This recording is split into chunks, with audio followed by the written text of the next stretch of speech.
Good evening, YouTube. So, following up on my review of this guy, the Invading Reptile Alligator, I bring you this guy, which is the Invading Robot Crocodile.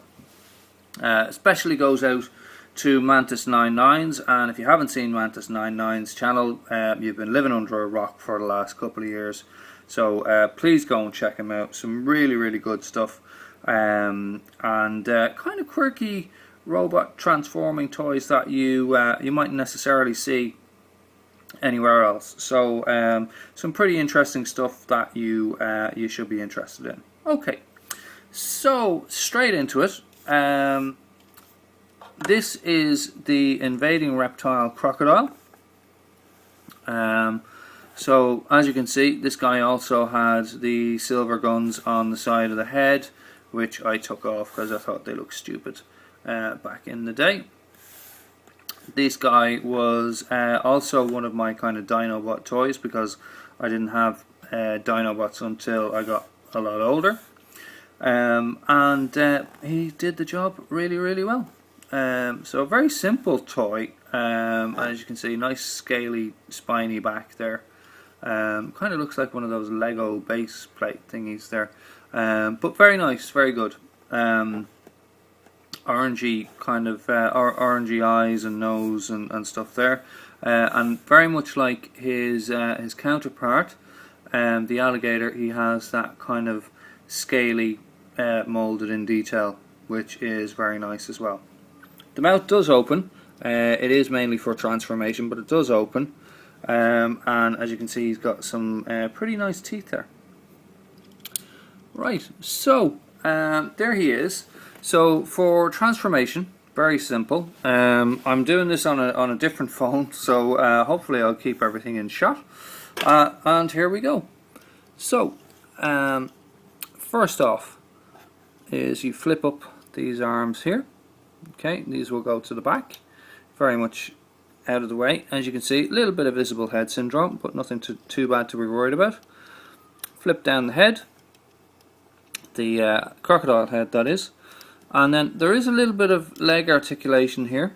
There will be a little bit more, but just pluck those forward and then fold these up. These are going to be kind of these are going to come up behind them and look fairly cool in the background. Give them a lot of kind of height there as well. As you can see, let's have a look at the face sculpt. A pretty terrible face sculpt, I have to say. Let's see if we can focus there. Yeah, pretty bad face sculpt. But anyway, let's see how we go. The rest of the robot kind of makes up for it. Okay, so keep the transformation going. Then pull the legs down. Whoops, pull the legs down. To quote Emgo, second verse the same as the first. Pull that down and then flip up your arms like so. There is a bicep. There is a bicep curl here, but and an in and out shoulder joint, but nothing, no rotation in the shoulders. Okay. Then flip out the other arm. You're pretty much done with this guy then, and then just kind of position these lower legs to suit. So there he is. Whoops. Stand him up, and there he is. So we'll just focus in a little bit. There we go. So that is the crocodile. And I still do like him. I think he's really good. You can also have a bit of fun with him in terms of the transformation. You can have him as just a kind of a lizard man, like that. That's also a bit of fun. But properly transformed, there he is. Okay, so that's that. That is the crocodile. He does have another colleague as well. Let's try and move this a little bit forward and keep everything in shot, which is this guy. and this is the Gila monster. So as far as I know, a Gila monster is a kind of a venomous lizard, and this guy's lots of fun. I really like this guy as well. Okay, there's a working tail which is jointed here and here, so fairly good, and you know, kind of gives a little bit more detail there as well, which is good. The Gila monster in real life does have these kind of spots on its back as well, so to that extent it is kind of modelled on real life as well, and it's got these long legs here. Moving forward, again, very much like the crocodile, he's got these orange detailings here in the eyes and on the snout, but it does kind of look like he's wearing lipstick.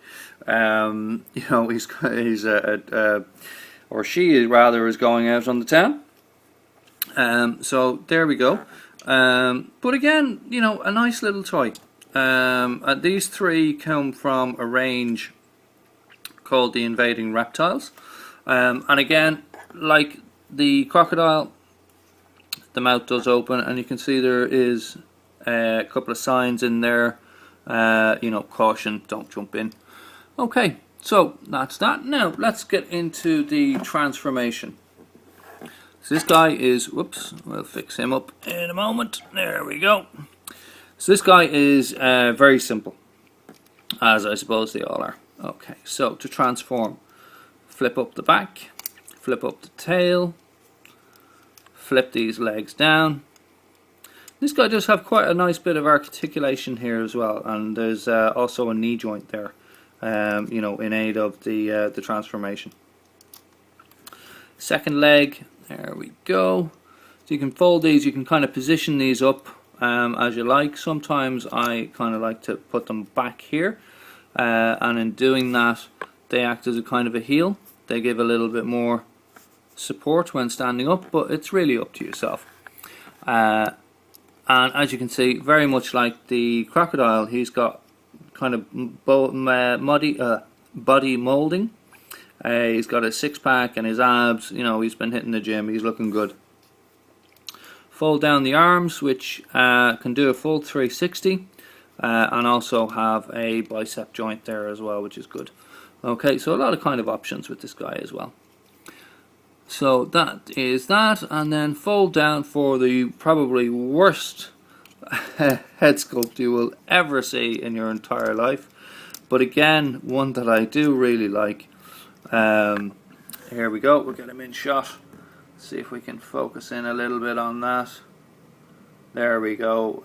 It's kind of reminiscent of Shockwave, I think, in that it's this kind of, you know, Cyclops looking head sculpt. But as you can see, like, there's a lot of molded detail there, and he is, you know, he is actually quite nice. So there he is. Okay. So we'll just, oh, you can hear my dogs kicking off there. There's obviously somebody coming to the door, which is good. So there he is. There is the crocodile and the Gila monster, and we'll just transform. For the sake of it, why not? We'll bring in the alligator as well, just so you can see the full kind of set. Again, you know, I think the alligator is far and away the strongest of the three, in terms of what you would, you know, in terms of any that you might be looking to pick up. I think he's far and away the strongest, and you know, as I say, spends a lot of time on my desk, because he's very easy to kind of, you know, just mess with and transform. But there the three of them are, you know, and they look okay. You know, they don't look too bad together. They're really good for what they are, just kind of light toys to kind of mess around with. Now, surprisingly, if you were to pick these guys up on eBay, I have actually seen them recently, and they're going for about $35 a piece, which is kind of surprising given what they are. But there you go. And there is actually a fourth member of this team, which is a chameleon. And you never know, just for the sake of it, I might just splurge and and buy him, and you know, why not? For a size comparison, you know, these guys are just over GoBot size, so I'm going to put in the background here. This would be a Super GoBot Leader 1. Let's pan up here. And you can see, whoops, there we go. So as you can see, you know, they're not massive. They're about deluxe size, but aren't really some of my favourite toys. So there you go. That's the 3 of them. We'll just for completeness, we'll just transform, or we'll put all 3 of them back into their reptile modes, just so you can see. So here they are, the 3 of them in their reptile modes, and you know, I think they look well together. Back in the day, these guys were a pretty devastating team in my toy box. They, you know, they really did the job well. So I hope you enjoyed this this look at some different transforming toys. And to be honest, I'm probably a bit of a completist, so I think I probably will splurge and get the chameleon just to have all of these guys together. Why not? Okay, that's Mick Mayer out, and I hope you enjoyed it. Bye bye.